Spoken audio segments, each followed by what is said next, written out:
What's up YouTube? Is me Howl. I'm going to be showing you how to make the edit I just showed.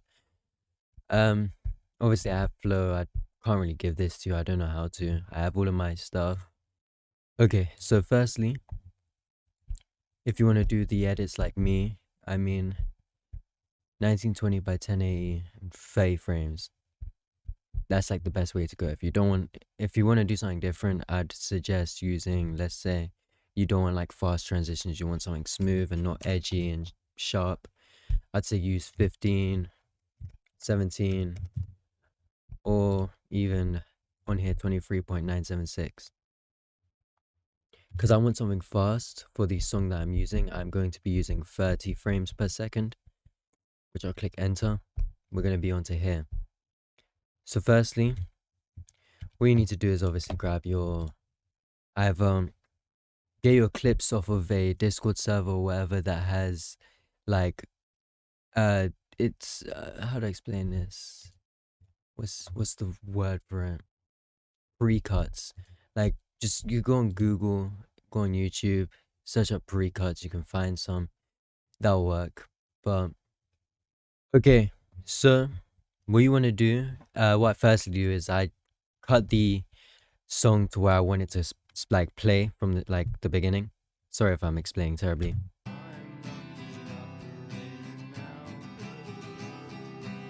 yeah, that's where I want it to like be, and I'll just, yeah. To cut stuff, if you're new, Control Shift D, and it cuts your clips. You want to zoom in, it's the minus sign. Oh, zoom out is minus, and plus sign is to zoom in. Alright, so firstly, what I'm going to do is I'm going to cut my clips to how I want them to be. So I want my clip to start from this scene. Okay, so what I'm doing right now is I'm just cutting all of my clips. So I'm just gonna hit a cut on the video too, which will cut to when all my clips are fully cut. Okay, I'm back. So I have cut my clips to how I want them. So I'll show you 1, 2, 3, 4, 5, 6, 7. That's the clips that I want. I'm not going to do anything yet. What I'm going to do is zoom in a tiny bit. And I'm going to, if you see this bit near here, I drag this, I hold it. I click it, click and hold and pull. And what is this? A keyframe. Not really a keyframe, it's a point marker actually. So like, I'm just going to point mark every part of the beat that I want to be like cuts. I'll be pointing out where the cuts will be. So obviously you're not going to see that wave mark, so you have to click L on your audio and then L again, then L. Oh wait, you have to double click it, my bad. You have to double click it fast, like doom doom. Now don't just go putting these anywhere, because obviously you want it to be on the fucking beat. So what you'll do is you'll find where you think the next bit is, just play the thing. So yeah, boom. This is my second one. Okay, now all that you have to do is Control Shift C, click Move All Attributes, make sure this is ticked. This has to be ticked and this has to be blue or like marked. Click OK. Now once you've done that, it's automatically gonna assume that you want it like that. So if I do it again, it's the same thing. So I'll cancel. Now instead of going to each individual clip and clicking and doing that, I'm just gonna hit Control up arrow key, Control Shift C, enter, boom, repeat. Gonna go to effects, search up Twixtor. You have to have Twixtor Pro downloaded, or like Twixtor, any type of Twixtor. I'm gonna add it to each clip, and I'm gonna change the frame rate to the frames that I put in the composition at the start, which you saw was 30. Add them all in. Okay, once that's all added, I want you to Control Shift C again and repeat the process. Once that process is done, hit Control Alt T on your first clip. It will bring up this. I want you to drag this end keyframe to the end of this bit. Control Shift D, backspace. Repeat this and drag them to the end of your keyframes. What this basically does is it basically brings the end of your clip that's too far and it shortens it, or it makes it faster. And it just like, how do I explain this? It times it. It's called time remap that I'm doing. So what it's doing is it's just making the clips fit. Obviously, you don't want it to just be like that, because then that's not Twixtor and it's just gonna look like, oh, what is this? This is pure garbage, because now it's just choppy. Highlight all of them because I'm a bit of a loser. Either add this one, which we'll have a preview on how it looks, or you can add the cool fast Twix, and then what this does is it's just quicker to pre-render the whole thing instead of like doing it and then you hear like cuts of the audio because it keeps cutting to like preview it. Like all of this basically makes it smoother to just watch through what you've done already. Obviously, after this is done, I don't keep this on because it's a bit annoying. I don't want to have it doing this the whole time. Every second I want to see what I'm done. Okay, now that that's done, let's see. Obviously, Control S to save. And now we get into the basics. If you're extra, you can literally do that Control Shift C stuff again to just make it so the clips stay locked and there's like no dragging. So like, look, this is the difference. I can't drag it more than what the clip is, but without Control Shift C, if it lets me, it drags too much. Okay, for the first clip, what I'm going to do is click O on my keyboard, click N, and what it does is it basically puts a preview to just preview the first clip, which I like to do. Alright, scales, zooms. Click S on your keyboard, click O. If you want to do a zoom out, you click O. You click this button here, which it places this. And because you want this as a zoom out star, you don't need to touch this because this is perfectly fine. It's fitting and it's not showing any like weird stuff. Then you click I to go to the first keyframe. Change this number to either 200 or you could do 250. I'm going to do 200 and just see how it looks, but I'll probably like 200.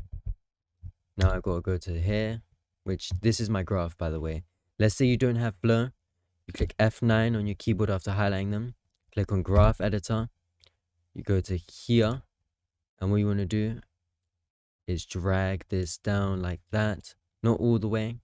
I usually do it like this. That's how it looks. Now that's the starter.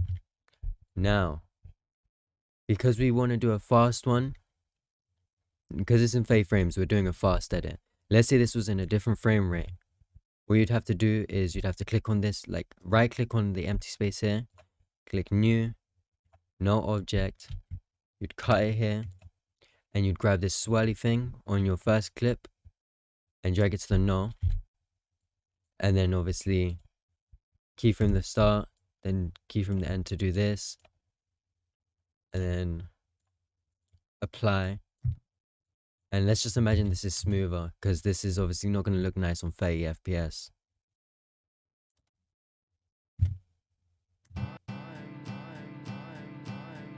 So on like 15 FPS, that will be pretty nice. I mean, you don't have to have it like this. You can always to quicken it, make it faster. You can do this. You just cut it short, and it will go through. I mean, because I want everyone to just have a feel of how stuff looks. Oh yeah. You want to move these keyframes easier, just Alt after highlighting it and click on one that you want to move. I'm going to apply again just in case. You want to add this to all clips. Sorry for not mentioning this earlier. You want to click mirror edges, change the bottom 2 numbers to 200, click on the name of it, Control C, click on each clip and Control V it. Control V, Control V, Control V, Control V, Control V. Now you want to click S here, keyframe, 90, click O, 115. Oh, make sure you just highlight these. Okay, now you want to pre-render all of this with the cache before playback. See how it looks. Obviously, don't worry about the start of this bit having like the weird motion cell mirror. Boom.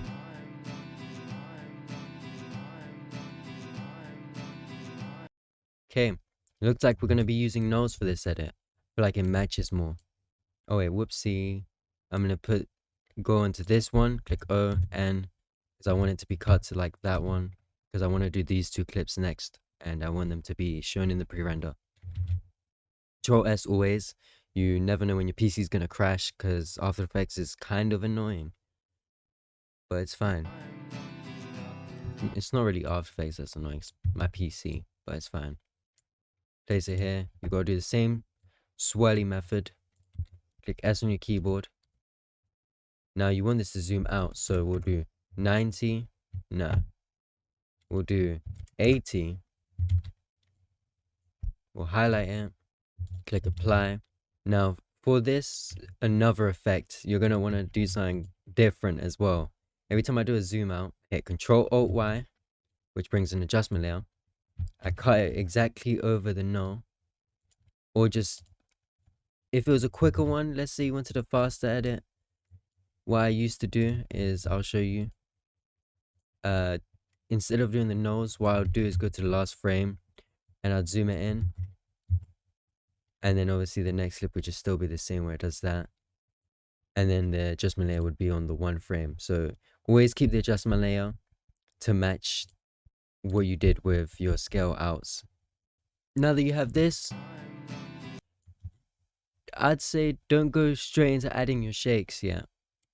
What you can do is, I'll give you a little preview, is we'll go into this part of the clip, Control Y, cut it right there, go to the part of the clip we want. What you can do is you can add my preset for my CC, which is color correction. You need to have Magic Bullet Looks downloaded, which I can't help you with cracks. I can't give you any cracks, but yeah, have Magic Bullet Looks downloaded and add in the color correction. Also, you need Sapphire downloaded. Okay, I can't go too in depth with color corrections. You're just gonna have to use mine or use a tutorial. But this is the color correction that I've chosen that should be added in the pack. If not, I'm really sorry. Also, when you see this stuff, ignore it. It's just my PC acting up. You don't want this to take up any space. Just turn it off while you add your shakes. Obviously, we're gonna add my shakes from the preset, and I'll show you what it does. I'll tell you which one I use after I've added it. Okay, so I'm going to be using Shake 5. Also, all of these aren't going to be added. Some of them are. Sorry about that. If you want an actual one, you just gotta give me a lot of likes. Hit 100 likes. 100 likes and we'll do it. So I've added Shake 5. We're gonna have a look at how it looks on this scene. Okay, boom. Pretty smooth. Let's say you want more of an impact or less of an impact. More, you just have to, alright, click U on your keyboard. You'll see all the keyframes that you've placed down, your scale and all that. But when you click U, make sure that when you add the preset, you're on the first frame of your clip. So if you want it to be lower impact, you just drag this down a tiny bit. It's at 15, so let's try 11. That would be that. If you want it harder, just turn it up. No more than 60 though, unless you're crazy. But that's what it would look like. Obviously, I want to do something in the middle of that, so I'm going to put, let's say, 25. Then we'll go to the next clip. You can add the same one or you can add a different one. I'll add Shake 6. And that's how it looks. Boom, boom. If you want to add Shake 5 again because you like it so much, because I love Shake 5, you can just add it back. Make sure it's not the same exact as the first one was. And shit, mix around with this. I mean, I don't recommend mixing around with that, but you can turn up the amplitude, makes it more aggressive. It just like throws your screen around a bit more. Now we'll go back to here. Whenever I do edits, I like to keep it in the free shake zone. I usually use the free shakes that I've already made, and I'll just tweak them and add them through. So let's say I add 6 again, I could, or I could try 7. Let's try 7. See what it looks like. 7 is pretty good if you want like a continuous shake.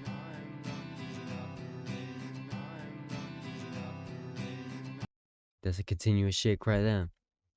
Now I'm gonna click N on the other keyframe here. And what I'm gonna do is I'm gonna add shake 6. And I'm gonna turn this down a tiny bit. No, turn it up a bit.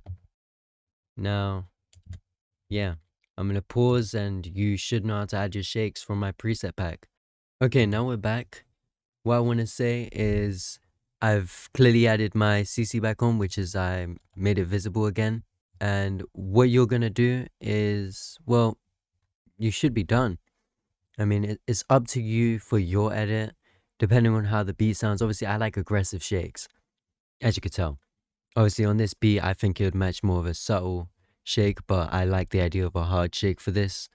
You can obviously turn down the dissolve, do that for all of them, and keep them in like the same 5 range. But this is what I have.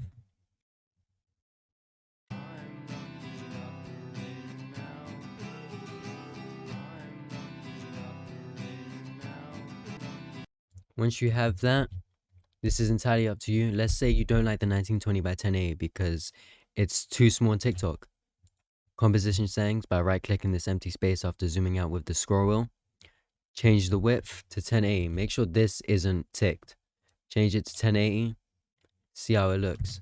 Also, just want to tell everyone, you don't have to use 1080. You can use 1440.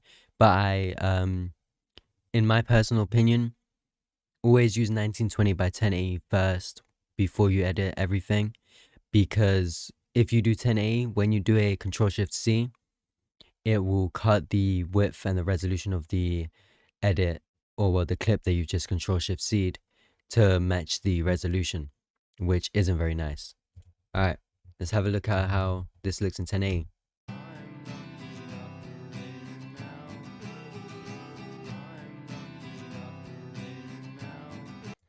Obviously, I'm not a fan of it personally, so I'm gonna try out another composition setting, which will be the one I just told you, 1440.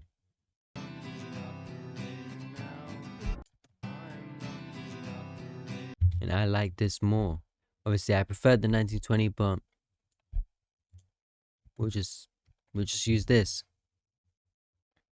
Obviously, use YouTube to find out how to render, but for now, that's basically the edit, unless you want to like, you could do it. What I use is usually I go into looks by editing, and then I add 2 noises, re-noises, and I crank up the noise.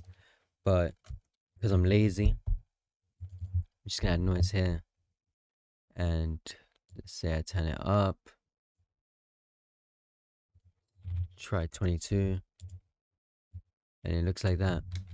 Okay, so what else could I really show you? There's not much. I mean, if you want more of that light flickering thing, just turn it up. Yeah, you won't really get much of a preview. But yeah, that's basically it for the video. Hope you enjoy the edit you make. I hope you use my preset and enjoy it.